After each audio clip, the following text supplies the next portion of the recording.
Hello, welcome to Do It Yourself with Wayne. Today we're going to be planting our potatoes, and we're going to be planting them in 5-gallon pickle buckets. I call them pickle buckets because that's what came in them. We got them from a local restaurant, and our buckets smell like dill pickles. The important thing is, if you're going to be planting vegetables in 5-gallon buckets, make sure they are food grade buckets. So anyway, we got our soil, we got our potatoes, we got our buckets, and so today we're going to be showing you how we plant our potatoes in 5-gallon buckets.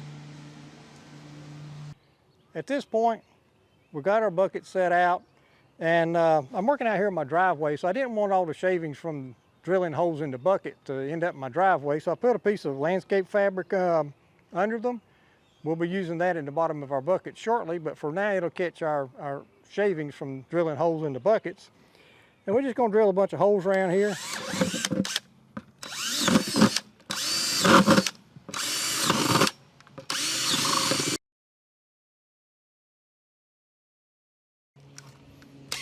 And one thing I did notice, when you're drilling these buckets, if you're using one of these bits like this, it's just typically a wood bit, it wanted to jump around, it wanted to shake the bucket. So just be careful that you don't get your hand too close, because when it jerks around, that thing could get into your hand. So just be aware of that, and just drill a number of holes in the bottom of your bucket and let them go. Now at this point, we've got our holes drilled in our buckets. And we did get a little bit ahead of ourselves. We've already mixed our soil. But basically what we did, we started with garden soil, and I'm not recommending any particular brand of any of these, just some inexpensive garden soil. This particular bag is 2 cubic feet, so we used half of a bag in the wheelbarrow. The black cow manure is 1 cubic feet, so we used 1 bag of that. And then we got peat moss. Now the peat moss was 3 cubic feet, so we just did about 1/4 of the bag. Now you can see that about half of that bag is gone, but we've got another mixture of this that you can't see off camera. It's already mixed up. But anyway, the garden soil is just soil. The black cow manure helps add nutrients to the soil that your potatoes need. And the peat moss helps keep the soil loose, and it also makes the soil a little more acidic, which the potatoes thrive on that. Now, in starting to fill our buckets, you saw we drilled the holes. We cut landscape fabric. Some people tell you to put something in the bottom of the bucket, some don't. But we wanted to put something. We had some old landscape fabric, so that's what I'm going to use. And what we found that works well is I just laid a landscape fabric down in my wheelbarrow. And I put a fairly decent shovel full in the middle of the landscape fabric. Then I pull the 4 corners up and set it down in the bucket. Spread it out a little bit, and that keeps the landscape fabric pushed out as you're trying to get that soil in the bottom of the bucket. Now this is what the inside of our bucket looks like after we put the landscape fabric with the soil in there. And we're going to add a little bit more soil here, kind of carefully to the center.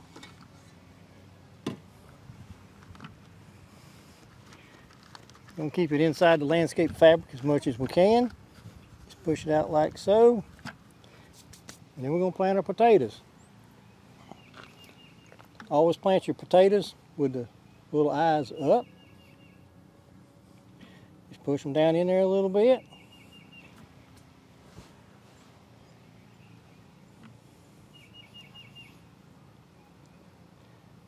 Like so.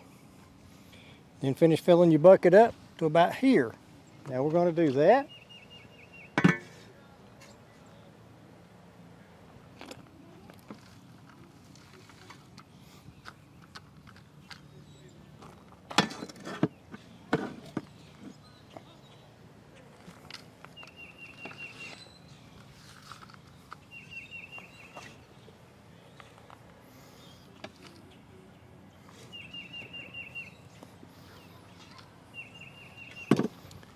All right, now right there's where we're going to stop.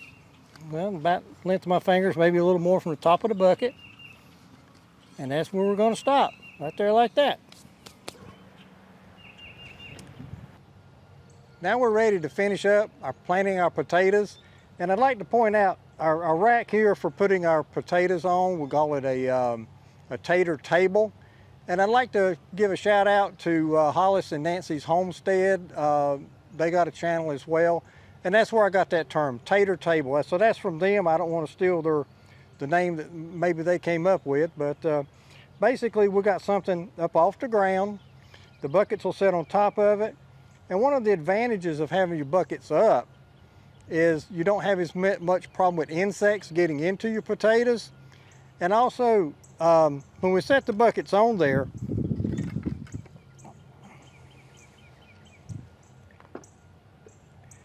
there's airspace under the bucket. And that does a couple of things. Obviously it lets air up through those holes, but it also lets water drain better. If you take your bucket and you just set it on the ground, those holes in the bottom can get clogged with the dirt and stuff, and then when you put water in it, it doesn't drain and your potatoes will rot.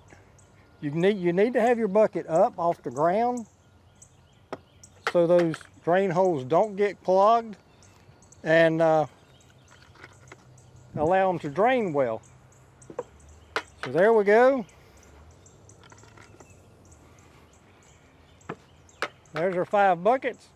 We got room for 1 or 2 more, and we hope to be doing a few more, but this is what we got for right now. Now the last thing we got to do is water them.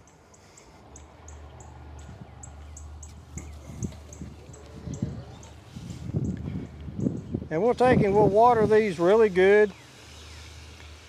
We want to water them until water comes out the bottom of the bucket. And might take a little bit, but we'll keep doing that for each bucket until water comes out the bottom. And that's about it. And going forward, we'll have a couple videos throughout the summer for progress of these potato buckets. And toward the end of the season, we'll harvest them, and we'll do a video about that to show you how things go. But that's it for our planting potatoes in 5-gallon pickle buckets. And we'd just like to say thank you for visiting. Do it yourself with Wayne, and we hope you have a great gardening season.